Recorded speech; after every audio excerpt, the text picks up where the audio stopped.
요즘은 유튜브의 시대입니다. 뭐 저도 설교를 해서 그 페이스북과 유튜브에 공유를 하고 있지만 새로운 미디어는 굉장히 새로운 아이디어나 새로운 방향으로 나가기를 원하는 사람들에게 정말 좋은 기회를 주는 것 같습니다. 하지만 뭐 모든 매스미디어가 가지고 있는 장점과 단점이 있지 않습니까? 그런 의미에서 보면 요즘 페이스북이나 유튜브 또 뭐 다양한 SNS에 활동을 하는 우리 젊은 세대들의 모습을 보면서 뭐 반드시 좋은 점만 있는 건 아닙니다. 그러니까 가끔은 물론 대부분의 그 특히 유튜브나 페이스북에서 돌아다니는 그런 짤이라고 하는 거 있잖아요. 짤이라고 하는 짤방이라고 하는 걸 보고 있으면 대부분 재밌습니다. 저도 짤방 보면서 웃기도 많이 웃고 뭐 또 지그시 미소를 짓기도 하고 그 사람들에게 굉장히 뭔가 희망을 주고 희망까지는 몰라도 사람들에게 어떤 일시적인 기쁨을 주는 건 사실인 것 같아요. 근데 이제 가끔은 이제 해석학을 하는 제 입장에서 조금 아쉬울 때도 있습니다. 물론 제 미리 말씀드리면 저는 현대 독자 반응 이론이라고 하는 것을 굉장히 긍정적으로 생각하는 사람입니다. 텍스트라고 하는 것이 그것을 만든 사람이나 아니면 그것을 읽었던 동시대 사람들만을 위한 것이 아니라 그 이후의 시대 사람들에게도 끊임없이 익혀지고 그 시대에 맞게 해석되어지고 그 시대에 맞게 이해되어지는 것은 굉장히 중요한데 때로는 조금 아쉬운 것도 있어요. 대표적인 게 제가 요즘은 아니죠. 좀 오래된 것 같습니다. 한참 전에 특히 이제 대선 한참 그럴 때 영화 히틀러 영화 짤방이 돌아다니는 걸 제가 봤어요. 지금도 아마 유튜브 치면 나올 겁니다. 독일 영화 데어 운터가 그 몰락. 우리나라에서는 다운폴이라고 하는 영어 제목으로 왜 그렇게 했는지 모르겠지만 영어로 번역하는 제목이 들어와가지고 TV에서 보이더라고요.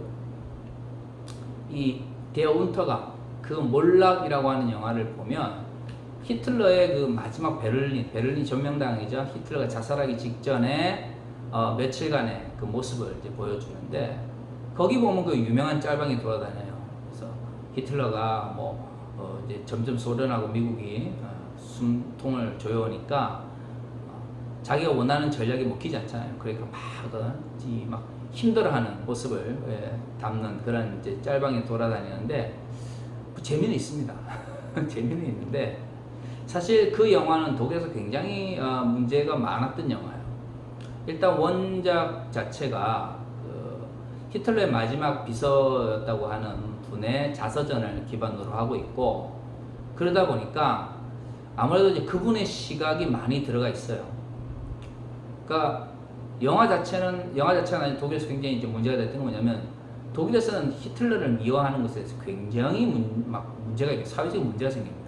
일본은 군국주의에 대해서 너무나 쉽게 받아들이지만 독일에서는 히틀러 그러면 나치 이러면 난리 납니다. 이걸 공개적으로 표현하거나 아니면 이걸 미워할 경우는 사회적 문제가 돼요.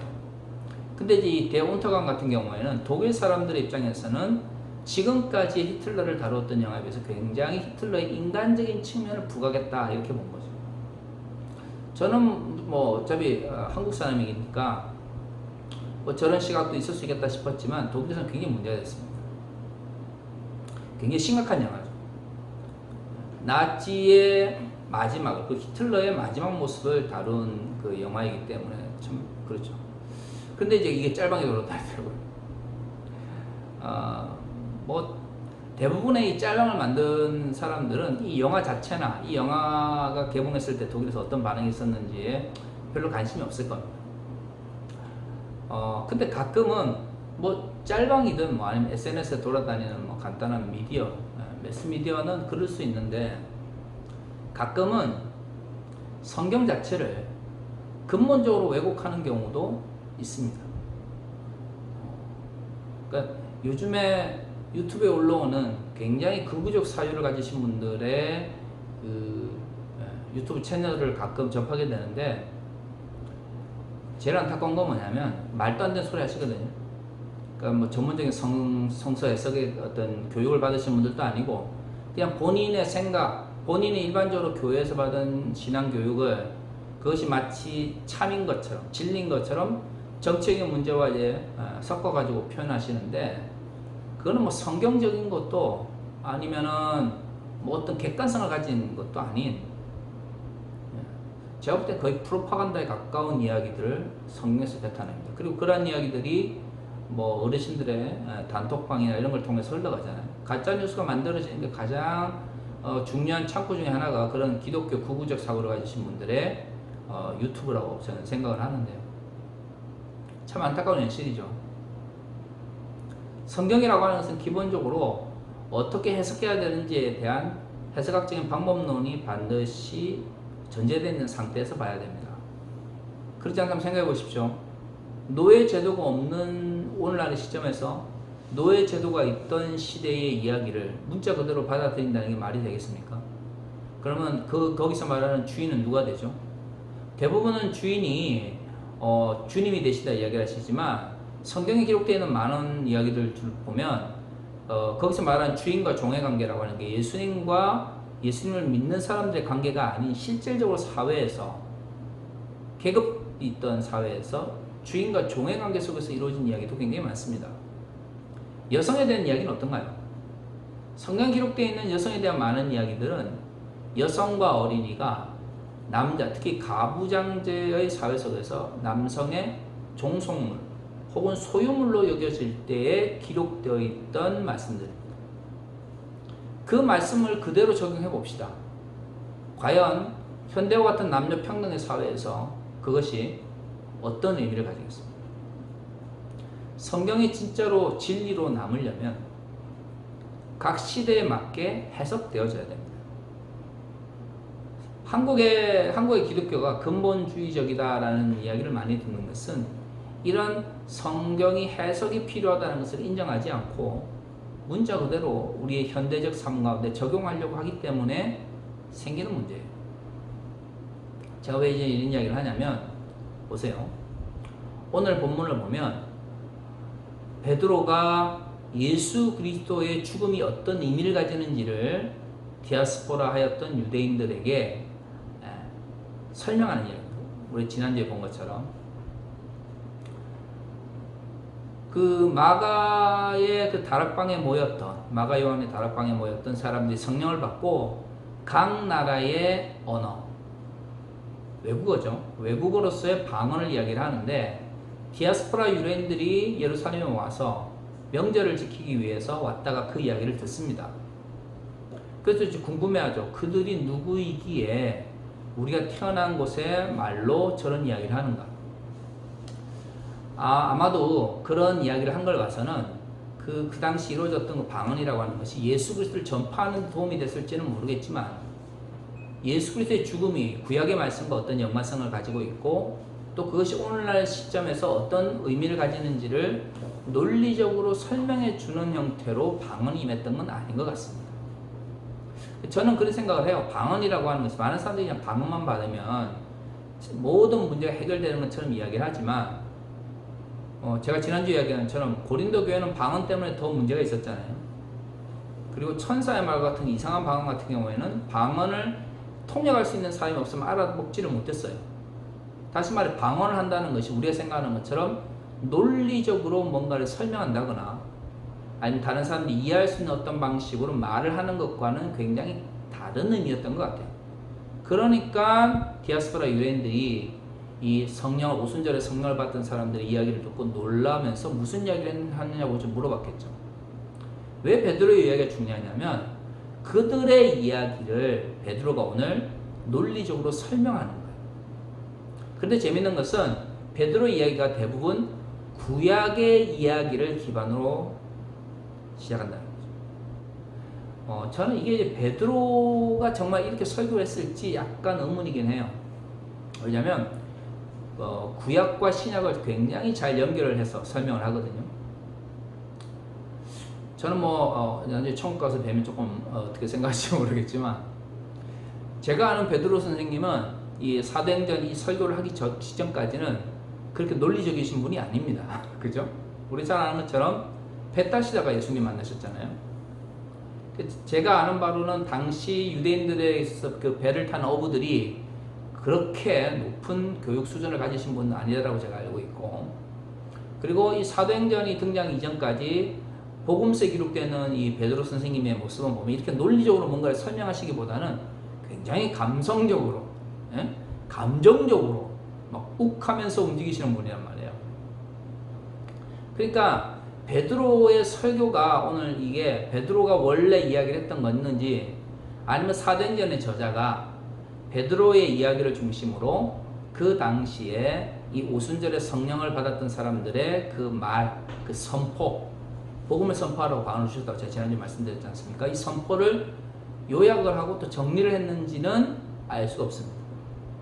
한 가지 확실한 것은 굉장히 구약의 말씀과 예수 그리스도의 이 말씀을, 예수 그리스도의 사건을 굉장히 잘 연결하고 있다는 거죠. 그런데 재밌는 것은 오늘 우리가 잘 아는 이야기가 나옵니다. 21절에 누구든지 주의 이름을 부르는 자는 구원을 받으리라.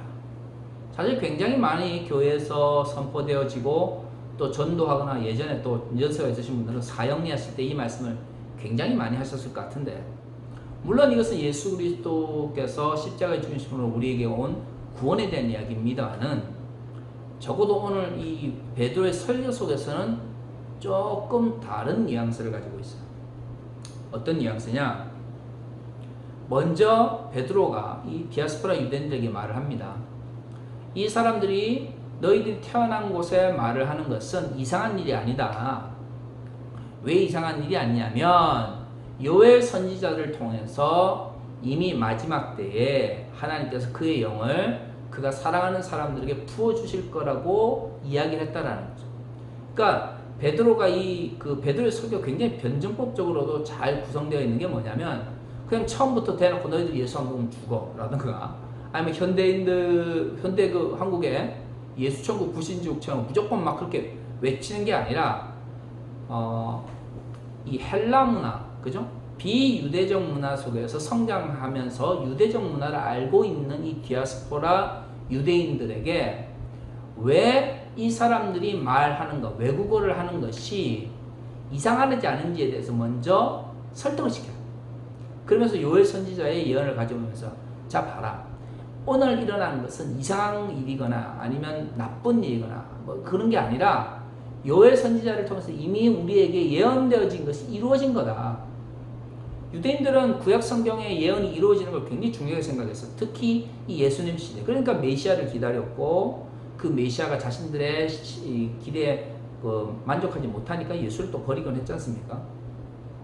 예언이 이루어지는 걸 굉장히 중요하게 생각하는 유대인들에게 먼저 요엘 선지자의 이야기를 하면서 이 예언이 어떻게 해요?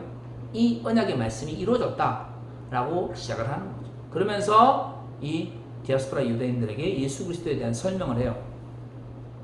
그러면서 이 요엘 선지자의 예언이 이루어질 때, 구원이 임할 때에, 구원이 임하는 시대에 대한 이야기를 하는데, 이때가 이제 마지막 때다. 구원이 임하는 시대가 마지막 때다. 이미 말세에 대한 이야기는 뭐예요? 요엘 시대도 이야기를 했고, 베드로 시대도 이야기를 하고, 지금도 이야기를 하고 있잖아요. 그죠? 네. 임박한 종말론 혹은 시한부 종말론이 다 왜 거짓인 줄 아십니까? 말세는 항상 그 시대를 살아가는 사람들이 인식하는 거지 언제 임하는 게 아니에요. 몇 년, 몇 월, 며칠, 몇 시에 임하는 게 아니고, 예수 그리스도를 믿는 자들, 아니 그 이전에 하나님, 야훼를 자신의 하나님으로 믿었던 사람들이 자신의 시대를 살아가면서 끊임없이 하나님의 나라를 꿈꿨던 모든 사람들은 항상 자신의 시대에 뭐예요? 말세를, 자신의 시대에 하나님의 언약이 이루어지는 시대라고 믿고 그렇게 활동했다는, 그게 중요해요. 그게 말세예요. 베드로에게는 뭐예요? 예수 그리스도께서 십자가에 죽으시고 지금 구원이 모든 민족들에게 이제 전파되는 이 시점이 말세인 거죠. 이 말세는 목적이 뭡니까? 복음이 선포되는, 하나님의 나라가 뭐예요? 이루어지는 거예요. 분명히 기억하세요. 요엘 시대에 어떤 식으로 요엘 선지자가 이 말씀을 하셨는지는 우리가 좀 더 구약신학적으로 봐야 되지만, 적어도 베드로는 이 말씀을 이해할 때에 말세란 말을 자신의 시대에 적용을 했고, 그 자신의 시대에 적용할 때 그것은 하나님의 나라가 드디어 이루어지는 것, 예수 그리스도의 복음이 전파되어지는 것을 말세라고 했던 거예요. 그런데 요엘 선지자는 베드로의 뉘앙스를 보면 요엘 선지자는 이 말씀이 자신의 시대거나 아니면 자신의 시대 이후에 이루어질 어떤 시점이라고 생각을 했지만 베드로 입장에서는 이게 어떻게 해요? 지금 시대에 이루어진 거예요. 그래서 언약이 이루어진 거죠. 그래서 이 디아스포라 유대인들한테 봐라, 이제 너무나 중요한 사건이 일어났기 때문에 그 말세에 대한 요엘 선지자의 예언이 지금 이루어졌다라는 거예요. 그러니까 너희는 뭐예요? 우리의 이야기를 들으라는 거죠. 그러한 문맥 속에서 누구든지 주의 이름을 부르는 자는 구원을 받으리라 라고 되어 있던 거예요. 사실 이 본문에서 주의 이름을 부른다고 하는 것은 우리가 일반적으로 예수님의 이름을 부른다라는 의미와는 좀 많이 다릅니다.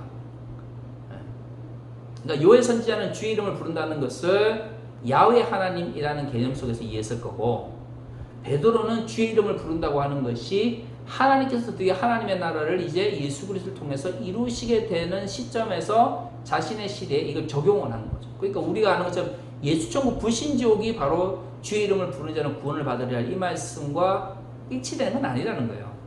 굉장히 복합적인 의미를 가지고 있는 거죠. 하나님의 나라가 이루어지는 그때, 그리고 하나님의 나라의 중심이 되시는 그분을 주의 이름, 주라고 표현하는 거예요. 그런데 베드로가 이 이야기를 시작할 때, 즉 주의 이름을 부르는 자는 구원을 얻으리라 이 말씀을 시작할 때에 첫 번째 목적이 뭐냐면, 그러면 너희는 구원을 받게 될까? 물론 이제 베드로 설교 마지막에 가면 그 이야기를 합니다만은, 원래 이 이야기를 할 때 첫 번째 목적은 뭐예요? 주의 이름을 부른 자는 구원을 얻는다고 그랬는데, 그 너희 하나님 야훼 하나님께서 너희에게 뭐예요? 구속자를 보내셨는데, 메시아를 보내셨는데, 그 메시아를 어떻게 했다고요? 너희가, 우리 유대인들이 십자가에 못 박혀 죽였다. 그러니까 베드로가 이 요엘 선지자의 이야기를 인용할 때는 두 가지 목적입니다. 하나는 뭐예요? 디아스포라 유대인들에게 지금 일어나고 있는 오순절의 신비한 사건이 신비한 게 아니라 어떻다는 거예요? 구약의 말씀에, 구약의 언약이 이루어진 거다라는 것을 통해서 안심시키면서 동시에 주의 이름을 부르는 자는 구원을 얻는다고 했는데, 그들이 불렀던 주께서 당신의 독생자를 땅에 보내셨는데 그 독생자를 유대인들이 어떻게 했다? 우리 민족들이 십자가에 못 박혀 죽였다. 오늘 그 이야기를 하는 거예요. 22절에 이스라엘 사람들의 이 말을 들으라. 너희도 아는 바와 같이 하나님께서 나사렛 예수로 큰 권능과 기사와 표적을 너희 가운데 베푸사 너희 앞에서 그를 증언하셨느니라. 그가 하나님께서 정하신 뜻대로 미리 하신 대로 내준 바 되었거늘 너희가 법 없는 자들의 손을 빌려 못 박아 죽였으나. 하나님께서 어떻게 하셨다고요? 살리셨다 이거죠. 주의 이름을 부르는 자는 구원을 얻는다고 그랬는데, 그러면 어떻게 주의 이름을 불러야 되잖아요. 그리고 그 주께서 당신의 독생자를 어떻게 해요? 보내셨는데, 그래서 그분을 높이시고 그분에게 구원의 역할을 감당하게 하셨는데, 유대인들이 어떻게 했다는 거죠? 그를 멸시하고 모욕하면서 십자가에 못 박혀 죽였다는 거예요. 사실 이 이야기를 강조하기 위해서 요엘 선지자의 이야기가 딱 들어가 있는 거예요. 이중적인 표현이에요. 요엘 선지자 예언이 이루어졌다. 그리고 그 예언은 구원을 바라는 것이었는데, 그 구원을 원래 이루기를 원하셔서 야훼 하나님께서 너희에게 뭐예요? 메시아를 보냈는데 그를 십자가에 죽였다라는 거예요. 그러니까 이런 목적 속에서 이 말씀이 들어가 있는 거죠. 뭐 그러면 뭐 목사님, 뭐 이것은 예수님을 믿으면 구원을 받는다는 거 아무 관계 없나요? 아니, 분명히 관계가 있습니다. 제가 말하고 싶은 것은 왜 성서를 이해할 때 해석이 필요하냐고 제가 계속 이야기를 하냐면, 이거 단순화시켜 보십시오. 그러면 그냥 예수천국 불신족을 이야기하기 위해서 디아스포라 유대인들한테 이 베드로가 이런 설교를 구구절절 이게 나중에 거의 이거 2장 그 끝에까지 이게 되는데, 이렇게 길게 설교할 필요가 있나요? 너희 다 죄인이야. 예수 안 믿으면 다 지옥 가. 그렇게 단 두 마디면 되는 거를 왜 성경이 이렇게 오랫동안 기록을 했을까요? 그것은 이 한 말씀이 다 의미가 있기 때문이죠. 저는 한국의 근본주의 기독교인들이 정말 잘못됐다고 생각해요. 뭐냐면 성경을 하나님의 말씀이라고 그러고 1.2획도 뭐 틀리면 안 된다고 그러고 뭐 바꾸면 안 된다고 그러고 막 난리를 치면서 정작 성경을 어떻게 합니까? 왜곡해요. 어떤 식으로 왜곡합니까? 단순화시켜요. 성경이 굉장히 다양한 이야기를 할 때는 그 한 구절 한 구절이 다 의미를 가지기 때문에, 근데 많은 근본주의 기독교인들은 성경을 어떻게 합니까? 그냥 단순한 싹 시켜요. 이거 그 결론이 뭐야? 이거지. 그러니까 그것만 이야기하면 돼. 결론만 이야기할 것 같으면 예수의 많은 가르침 속에서 서로 사랑합시다. 그러면 사랑이 뭐냐? 사랑 어떻게 실천할 거예요? 모든 걸 단순화시키면 안 돼요. 하나의 말씀을 진짜 믿는다면 그 말씀 한 말씀 한 말씀이 가지고 있는 의미를 밝혀야죠. 베드로의 이야기도 마찬가지입니다. 그토록 하나님의 나라를 바랐던 사람들이 결국 메시아를 십자가에 못 박혀 죽였어요. 왜요? 핵심은 뭐죠? 핵심 좋아하시는 분들. 핵심이 뭐예요? 왜 그랬을까요? 메시아의 모습이 그들이 뭐예요? 기대했던 바와 달랐기 때문이죠. 바울이 자주 표현하는 것처럼 그는 외형적으로 아무런 볼품이 없었어요. 위대한 지도자, 정치적 지도자, 왕, 아니면 힘있는 군사력을 가진 어떤 그런 위대한 장수, 멋있는 모습 기대했는데 예수의 모습은 그들이 기대했던 그런 모습과는 완전히 달랐다는 거예요. 그래서 어떻게 했어요? 십자가에 못 박혀 죽였죠. 하나님의 뜻은 볼품이 없는 모습으로 어린 양처럼 도살당하는 메시아의 모습을 꿈꾸셨지만 유대인들이 바랬던 메시아는 어떤 모습이었습니까? 위대하고 멋있고 화려한 메시아였다. 결국에는 하나님의 뜻, 마태복음에서 산상수훈에서 얘기했던 하나님의 뜻이 아닌 그 반대쪽에 있는 세상의 뜻. 사실 저는 세상의 뜻이란 말 별로 안 좋아하는 게 세상의 뜻이 결국 뭐예요? 우리의 뜻이잖아요. 우리의 뜻을 조금 너무 이제 우리의 뜻 그러면 하나님의 뜻하고 대치되는 것 같아요. 세상의 뜻이라고 중의적으로 표현하는 거지 실질적으로는 그러면 세상의 뜻이라고 하는 것은 뭐예요? 세상적인 뜻, 세상적인 뭐라고 하는 건 우리의 뜻이에요. 좀 더 직접적으로 하면 우리의 욕망인 거죠. 우리의 욕망이 하나님의 뜻을 어떻게 해요? 왜곡시킨 거예요. 그래서 메시아 십자가 죽은 거죠. 그런데 우리는 그것을 우리 책임이라고 말하기보다는 세상적인 이런 표현을 통해서 중의적으로 표현하거나 책임을 우리가 아닌 다른 어떤 대상, 세상으로 그냥 돌려버리는 거죠. 아니에요. 하나님의 뜻에 반대에 있는 것도 우리의 뜻이고 좀 더 깊이 들어가면 그건 우리의 욕망이죠. 어떤 욕망? 화려하고 싶은 욕망, 성공하고 싶은 욕망, 이런 욕망. 예전에 여의도 계시는 모 목사님이 종교를 팔아 부유해지기 위해서, 성공하기 위해서 오중복음의 삼박자 축복을 이야기했습니다. 종교가 멸망할 때에도 세 가지 방법이 있어요. 종교가 그냥 몰락하는 게 아니에요. 기독교, 한국의 근본주의 기독교가 왜 몰락의 길을 걷고 있는지 아십니까? 첫 번째는요, 예수를 믿는다고 하는 사람들 마음속에 예수 그리스도의 제자로서 또는 하나님의 백성으로서 살아가기보다는 종교란 이름으로 혹은 기독교란 이름으로 예수나 하나님의 이름으로 성공하고 싶은 기복주의를 기반으로 하는 번영신학이 뭐예요? 더 깊게 자리 잡고 있다. 기복주의, 번영신학은 그 어떤 경우에도 기독교가 될 수 없어요. 그거는 물신숭배예요. 그건 우상숭배란 말이에요. 그런데도 또 한국교회에서 성공이니 아니면 야망이니 이런 어떤 말들을 종교적으로 정당해 주면서 또 그런 설교해 주시는 목사님들 은혜롭다고 많은 성도들이 따르지 않습니까? 예수를 믿는 게 아니다. 제가 분명히 이야기하지만 기복주의와 번영신학은 그리고 예수 그리스도의 제자가 되는 것, 하나님 나라의 백성으로 살아가는 것보다 사회적 성공이 물질적인 풍요가 앞서 있다면 그것은 기독교가 아니에요. 그거는 우상숭배자, 물신숭배예요. 그러한 물신숭배와 더러운 자본의 욕망이 가득한 성도들이 그러한 설교를 해주기를 바라는 어떤 사람들을 바라요? 종교 지도자들, 목사들을 바라는.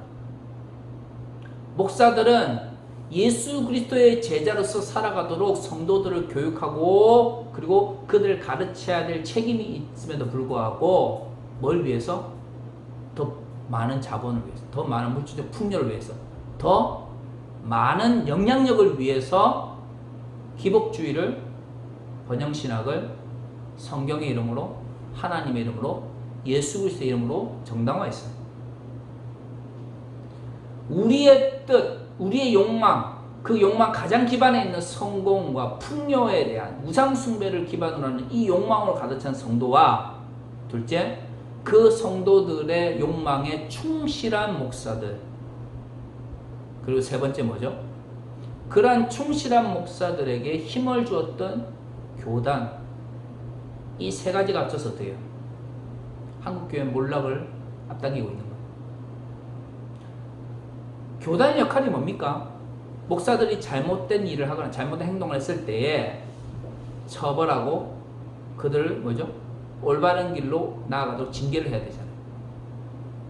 제가 속해 있는 교단만 봐도 그렇습니다. 성폭력을 했던 목사님 처벌 못했어요. 아직도 그 노예에서 해결을 못한 채 있습니다. 기복주의와 성공주의로 나아가는 것에 대해서 단 한 번도 교단 차원에서 경고를 하거나 아니면 회개의 무슨 모임을 가져본 기억이 없습니다. 왜 교단이 존재합니까? 그래서 교단이 그 교단의 몰락에 책임이 있는 거예요. 교단 책임자들도. 근본적으로는 하나님의 뜻이 아닌 우리의 뜻, 우리의 욕망, 그리고 그 내면에 있는 뭐예요? 성공에 대한 욕망을 우상 숭배로 바꿔버린 성도들에게도 문제가 있지만 그 성도들을 올바른 길로 인도하지 못한 목사들에게 더 큰 책임이 있고요. 목사들이 잘못되었을 때 그것을 바르게 가르쳐야 될 교단의 종단의 책임자들에게 더 큰 책임이 있는 거예요. 이렇게 세 가지가 있을 때 어떻게 해요? 그 교단이 그런 교단들이 많을 때 그 종교가 몰락하게 되는 거예요. 몰락의 삼박자죠. 성경을 해석하는 건 뭐 그럴 수도 있지 뭐. 은혜 받으면 되지 뭐. 아무렇게 해석하면 뭐해? 뭐 어때? 내가 은혜 받으면 되지 뭐. 그래요. 그러한 작은 마음이 성경을 왜곡하고 그렇게 왜곡된 성경이 우리의 눈을 가리고 하나님의 뜻이 아닌 우리의 뜻을, 우리의 욕망을, 우리의 우상 숭배를 성경의 이름으로 정당화해 주면서 교회가 몰락하는 거예요. 사는 성도 여러분, 왜 성경을 바로 읽어야 되겠습니까? 성경은 우리가 성경을 뭐라고 고백해? 하나님의 뜻이 나타난다고 생각하잖아요. 그러면 성경을 바르게 해석해야만 하나님의 뜻을 알 수가 있는 거예요. 성경을 왜곡하면 하나님의 뜻이 아닌 우리의 뜻이, 우리의 욕망이, 그리고 우리가 바라는 우상 숭배가 성경을 통해서 정당화되는 거죠. 뭐 한번 기회가 되면 그럼 성경을 어떻게 해석할 건가에 대한 그 동영상을 한번 올리기를 원합니다.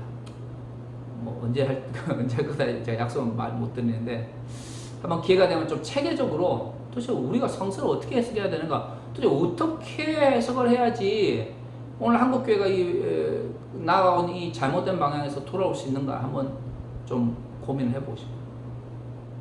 하지만 한 가지 기억하십시오. 성경을 단순하지 마십시오. 정말 성경을 하나님의 뜻, 하나님의 말씀이라고 믿는다면 성경이 66권이 우리에게 주어졌다면 그 66권이 주어진 이유가 있을 겁니다. 우리의 뜻과 우리의 욕망을 정당하기 위해서 단순화하거나 아니면 우리가 듣고 싶은 이야기만 하나님의 뜻이라고 말하지 마십시오. 그런 욕망으로 인하여 하나님 나라가 무너지고 그런 욕망으로 인하여 기독교가 몰락하게 되는 거예요. 우리가 조금 더 하나님의 말씀을 정말 두려움하는 가운데서 하나님의 말씀을 경외하는 마음으로 좀 읽고 해석하며 적용할 수 있으면 좋겠습니다. 같이 기도하겠습니다.